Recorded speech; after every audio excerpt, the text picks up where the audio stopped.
Hello dear students and upcoming engineers. Because आप engineer बनना चाहते हो, शायद इसीलिए इस वीडियो को देख रहे हो, बट आप कंफ्यूज हो कि आपके लिए क्या बेस्ट होने वाला है। तो आज के इस पर्टिकुलर वीडियो में हम लोग डिस्कस करने वाले हैं कि आपके लिए क्या बेस्ट होने वाला है। हम लोग हर वो पॉइंट को डिस्कस करेंगे, जैसे आपका सैलरी किस में ज्यादा देखने को मिलता है, सिलेबस किस में टफ किस में इजी रहता है, इसके अलावा प्रमोशन किस में जल्दी आपको देखने को मिलता है, प्रोफाइल के बारे में बात करेंगे, यानी कि जॉब प्रोफाइल किस में इजी जॉब प्रोफाइल रहता है, किस में hard, it means office work, किसी में फील्ड वर्क। तो सभी चीजों के बारे में लोग डिस्कस करेंगे वन बाय वन करके। हम लोग एज क्राइटेरिया देखेंगे, क्वालिफिकेशन देखेंगे, वैकेंसी देखेंगे, पर ईयर वैकेंसी किसमें आपको ज्यादा किसमें कम देखने को मिलता है। तो इन सभी क्राइटेरिया को डिस्कस करने के बाद एंड ऑफ द वीडियो में आपको ये पता चल जाएगा कि आपके लिए क्या बेस्ट होने वाला है, और उसके बाद उसी का आप प्रिपरेशन कर सकते हो। तो चलिए इस वीडियो को स्टार्ट करते हैं, और वीडियो को पूरा देखना है। वीडियो को पूरा देखने के बाद आपको क्लियर क्रिस्टल हो जाएगा कि क्या होने वाला आपके लिए बेस्ट। तो स्टार्ट करते हैं। सबसे पहले आपके दिमाग में आएगा sir what do you mean by SSC JEE and RRB JEE. तो एसएससी जेईई इट मींस होता है स्टाफ सिलेक्शन कमीशन, यानी कि इसका एग्जाम जो कंडक्ट कराती है वो एसएससी ही कराती है। सेम इसी तरह अगर मैं आरआरबी का बात करूं तो रेलवे रिक्वायरमेंट बोर्ड, यानी कि जो इसका जो एग्जाम लेती है वो कौन लेती है, आरआरबी ही लेती है। जेईई मींस जूनियर इंजीनियर का जो पोस्ट निकलता है उसके लिए आता है। ओके, ना हम लोग सेकंड पॉइंट का बात करेंगे। और एक चीज मैं यहाँ पे आपको बोलूंगा कि जो भी हम लोग पॉइंट का डिस्कस करेंगे ना, देखेंगे उसमें से कौन विनर है। इट मींस एग्जाम पैटर्न में कौन विनर रहता है, यानी किसका इजी रहता है, सैलरी किसमें ज्यादा रहता है वो विनर हो जाएगा। जॉब अगर मैं प्रमोशन का बात करूं तो किसमें जल्दी प्रमोशन मिलता है तो वो विनर हो जाएगा। और एंड ऑफ द वीडियो में आपको ये पता चलेगा कि किसके लिए कौन सा बेस्ट रहेगा। आपको किसी को सैलरी ज्यादा है तो आप उसको सिलेक्ट कीजिएगा, किसी के लिए अगर सिलेबस इजी चाहिए तो आप उसको सिलेक्ट कीजिएगा, किसी के लिए प्रमोशन इंपॉर्टेंट जल्दी चाहिए तो आप उसको सिलेक्ट करके आप डिसाइड कर सकते हो कि क्या होने वाला आपके लिए सही। ठीक है, तो देखो एग्जाम पैटर्न पहले हम लोग बात करते हैं इसके बारे में। एग्जाम पैटर्न देखो, एग्जाम पैटर्न दोनों का है। अब यहाँ पे बहुत ज्यादा डिफरेंस है इन दोनों के बीच में, इसीलिए इस पॉइंट को मैं लिया हूं। क्या है डिफरेंस है, देखो अगर बात करेंगे दोनों में दो होता है, दो टेस्ट होता है, एक प्री होता है, एक मेंस होता है, फिर बोल सकते हो सीबीटी 1 सीबीटी 2। सेम इसी तरह CBT 1 CBT 2, but the different is अगर मैं बात करता हूं एसएससी जेईई का, तो यहां पे आपको प्री में 200 मार्क का क्वेश्चन देखने को मिलेगा। एक नंबर का एक क्वेश्चन रहता है, 1/3 नेगेटिव होता है, तो 200 नंबर का रहता है क्वेश्चन, 200 मार्क का। बट यहां पे आपको 100 देखने को मिलता है टेक का क्वेश्चन, ठीक है, और 100 आपको देखने को मिलेगा नन टेक का देखने को मिलेगा। और अगर बात करेंगे मेंस में, तो मेंस में पूरी तरह से आपका सब्जेक्टिव रहता है, मतलब पूरी तरह से ये मेरा टेक्निकल रहता है, टेक रहता है नाउ। तो यहां से क्या होता है, अब हम लोग बात करते हैं पहले आरआरबी जेईई का, देन आपको समझ में आएगा कि क्यों दोनों में डिफरेंस है। अगर मैं यहां देखो तो यहां सबसे पहले जो आपका सीबीटी 1 है वो प्योर आपका नन टेक रहता है, मतलब यहां पे टेक्निकल देखने को नहीं मिलेगा। तो यहां पे टेक्निकल वाले स्टूडेंट के लिए थोड़ा सा लॉस हो जाता है, बिकॉज एज ए इंजीनियर हम लोग का टेक बहुत अच्छा रहता है कंपैरिजन की तुलना में। अगर मैं ननटेक का बात करूं तो ननटेक हम लोग उतना अच्छा नहीं रहता। हाँ, बहुत सारे स्टूडेंट का टेक और ननटेक दोनों अच्छा रहता है, बट फिर भी मैं अगर अधिकतर रेशियो का मैं बात करूंगा तो उन लोग का टेक्निकल अच्छा रहता है। तो सीबीटी 1 ऑब्वियसली बात है, जिस बच्चा का ननटेक अच्छा वही क्वालिफाई कर जाएगा। तो जो बच्चा ज्यादा टेक्निकल में फोकस करता है और जिसका स्ट्रॉन्ग रहता है टेक्निकल, वो ननटेक अगर उसका वीक है तो वो सीबीटी 1 क्वालिफाई नहीं कर पा सकता है आरआरबी जेईई का। तो यहाँ पे आरआरबी को भी गलत बात है, इसके लिए प्रोटेस्ट भी हुआ था, क्योंकि देखो आप अच्छा इंजीनियर अगर चाहते हो तो उसका टेक्निकल तो अच्छा रहेगा, तो ननटेक थोड़ा सा उसका वीक रह सकता है। तो यहाँ पे ये नहीं बोल रहे कि इसमें आप टेक जो है सिर्फ टेक ही रखो, बट ननटेक और टेक दोनों रखना चाहिए। बट इसमें एक कंडीशन ये है कि सिर्फ आपको यहाँ देखने को मिलता है ननटेक ही। सीबीटी 2 में आपको टेक और नॉन टेक दोनों देखने को मिलता है। तो यहां पे विनर जो है एग्जाम पैटर्न में कौन विनर होता है, आपका विनर यहां पे हो जाता है एसएससी जेईई। बिकॉज दोनों में देखो, पहला वाला में 100 नंबर का टेक और दूसरा वाला में प्योर टेक, सब्जेक्टिव आपको डिस्क्रिप्टिव लिखना पड़ता है। तो दोनों में आपको टेक देखने को मिला, लेकिन आरआरबी जेईई में पहला वाला में तो प्योर आपका ननटेक रहता है, और सेकंड में भी सीबीटी 2 में भी आपको ननटेक देखने को मिलेगा। तो अगर ननटेक आपका अच्छा टेक के साथ तो आप आरआरबी में जाना, लेकिन इजी सिलेबस के बेसिस में अगर बात करूं टेक्निकल के बेसिस पे, तो आपके लिए बेस्ट कौन सा होने वाला है, इजी एसएससी जेईई। तो चलो इसमें विनर हो गया ये।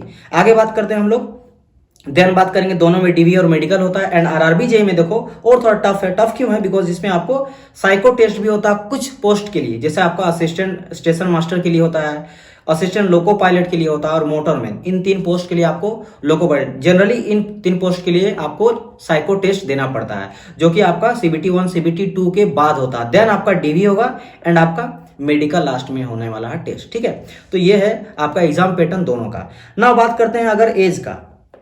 एज का यहाँ पे बात करते हैं। एज अगर मैं बात करूँ एसएससी जेई का तो 18 से लेकर 32 साल तक दिया जाता है। वहीं अगर आरआरबी जेई का बात करूँ तो 18 से 33, मतलब यहाँ पे आप बोल सकते हो ये विनर हो जाएगा। लेकिन हाँ 1 ईयर का आपको ज्यादा देखने को मिलता है आरआरबी जेई में। और ये जो आपका नॉर्मल एज दिया गया है, अगर आप किसी भी कैटेगरी से बिलोंग करते हो तो आपको उसका ज्यादा रिलैक्सेशन देखने को मिलता है। अगर मैं बात करूँ एसटी एससी का तो एसटी एससी में जो है आपको देखने को मिलता है 5 ईयर देखने को मिलता है, 5 ईयर। एंड ओबीसी में बात करूं तो आपको 3 ईयर देखने को मिलता है, और पीडब्ल्यूडी में वगैरह में 10 ईयर देखने को मिलता है। तो अपने अपने कैटेगरी के अकॉर्डिंग आप देख लेना कि कितना आपको रिलैक्सेशन मिल रहा है, ठीक है। तो यही रहता, 5 ईयर रहता एसटीएससी एंड 3 ईयर रहता ओबीसी ना। तो इसमें विनर कौन हो गया, 1 साल ही ज्यादा बट हो गया मेरा आरआरबी जेई। आगे बढ़ते हैं हम लोग, नेक्स्ट देखते हैं क्वालिफिकेशन। दोनों के लिए क्वालिफिकेशन कोई डिफर नहीं है। अगर आप डिप्लोमा की हो, बीटेक की हो, यानी डिप्लोमा पॉलिटेक्निक की हो या फिर बीटेक किसी भी स्ट्रीम से की हो, तो आपके लिए दोनों को आप अप्लाई कर सकते हो। बस मोस्ट ऑफ द केस में ये देखा जाता है कि एसएससी जेई में अधिकतर जो वैकेंसी रहता है वो सिविल के लिए रहता है, देन आता है इलेक्ट्रिकल के लिए। सबसे कम जो वैकेंसी देखने को मिलता है वो मैकेनिकल वाले को देखने को मिलता है। तो मोस्ट फेवरेबल आपका, अगर आप सिविल से हो तो आप अप्लाई कर सकते हो एसएससी जेई। आज के टाइम पे किसी भी फॉर्म अगर देखे तो सबसे ज्यादा वैकेंसी सिविल को ही देखने को मिलता है। लेकिन हाँ आरआरबी जेई में आपका मैकेनिकल का थोड़ा ज्यादा सीटें देखने को मिलता है, ठीक है। तो यहाँ पे अगर मैं बात करूँ क्वालिफिकेशन दोनों तो सेम है। सैलरी का बात करते हैं। सैलरी में अगर मैं बेसिक पे का बात करूँ ना तो बेसिक पे आपका है 35,400, ये आपका दोनों में है। इसमें भी कितना है 35,400 है, ये आपका बेसिक पे है। बट द पॉइंट इज यहाँ पे आपको एक्स्ट्रा मिलता है अलाउंसेस वगैरह। तो अलाउंसेस वगैरह मिल के दोनों में 50 प्लस चल जाता है। मैं आपको दिखाऊंगा स्टूडेंट को जो मिला है सैलरी, उसको मैं स्लिप आपको दिखाऊंगा, वो वही लाया हूँ। तो अगर मैं बात करूँ इन हैंड जो आपको पर मंथ मिलने वाला वो 50,000 के आसपास मिलेगा। और अगर मैं बात करूँ आरआरबी जेई में तो इसमें थोड़ा सा 4-5 हज़ार का डिफर होता है, यानी कि आरआरबी जेई में ज्यादा सैलरी होता है 4-5 हज़ार का।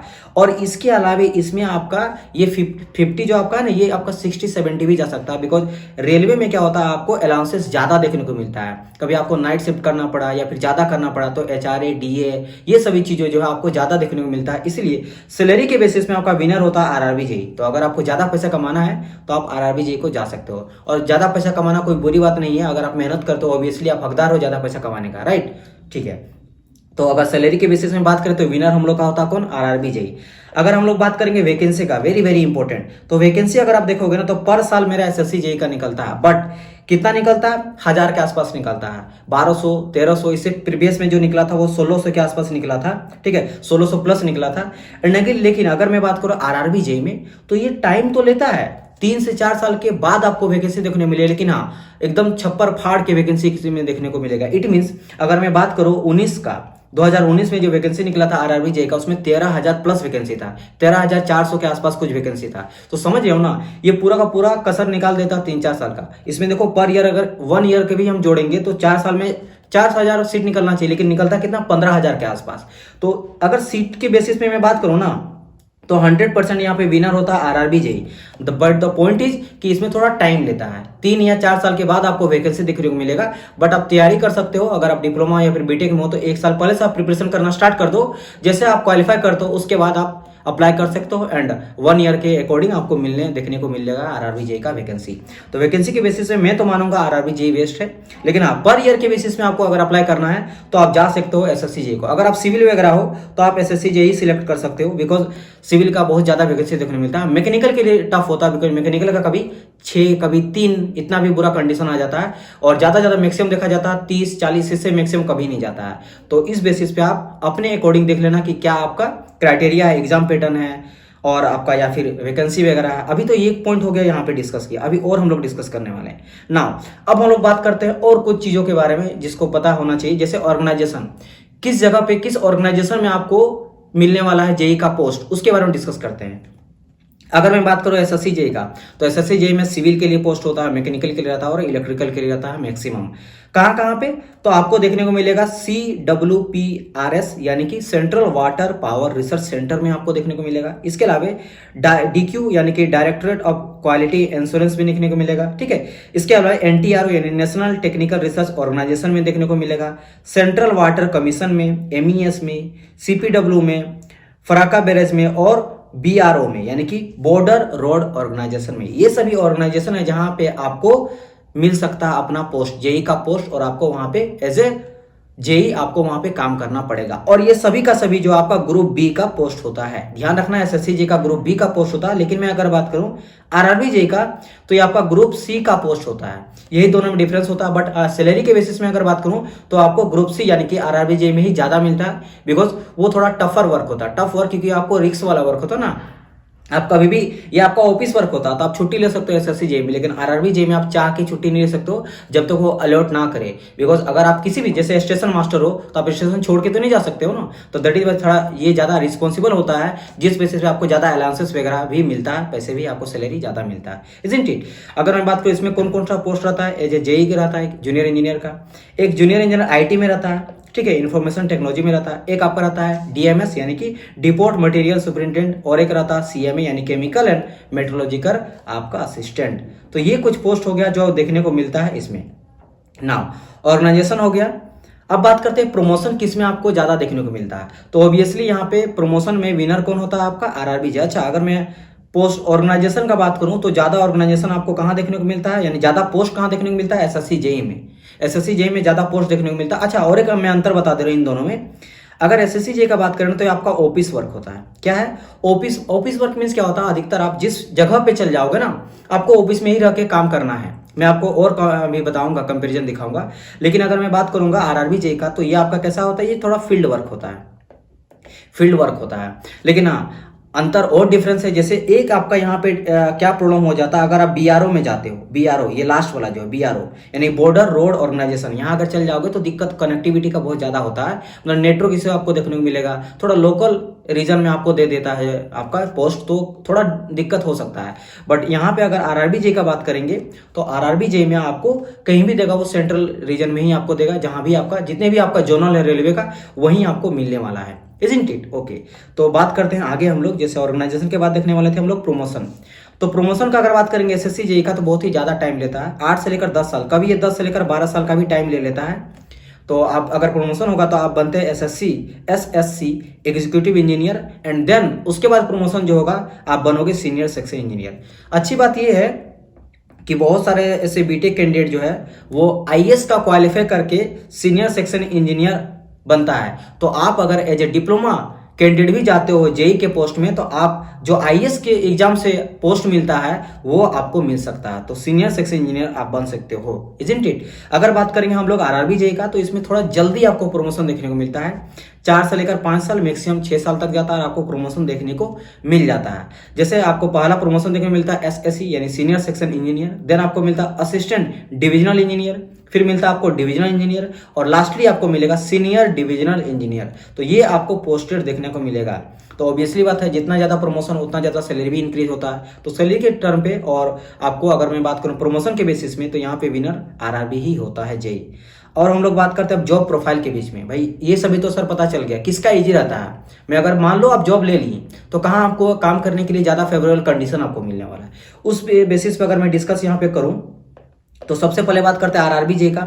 आरआरबी जे 2 जगह पे आपको work as a post JE मिल सकता है। एक या तो वर्कशॉप में मिल जाएगा या फिर ओपन रेलवे में। अगर आपको वर्कशॉप में मिलेगा तो प्रेशर थोड़ा कम रहता है, लेस प्रेशर रहता है, बिकॉज वर्कशॉप के अंदर ही रहता है, उसी के अंदर जितने वर्कर है आपको उसके देखरेख करना मशीन का। क्योंकि देखो आरआरबी जी में होता क्या है, इंजन वगैरह जो होता है उसका इंस्पेक्शन करना पड़ता है, उसका रिपेयर करना पड़ता है, अगर कहीं बनता है उसके बारे में देखरेख करना पड़ता है, ट्रैक वगैरह बनता है, वो सभी चीज के रिलेटेड आपको यहाँ पे काम करना पड़ेगा।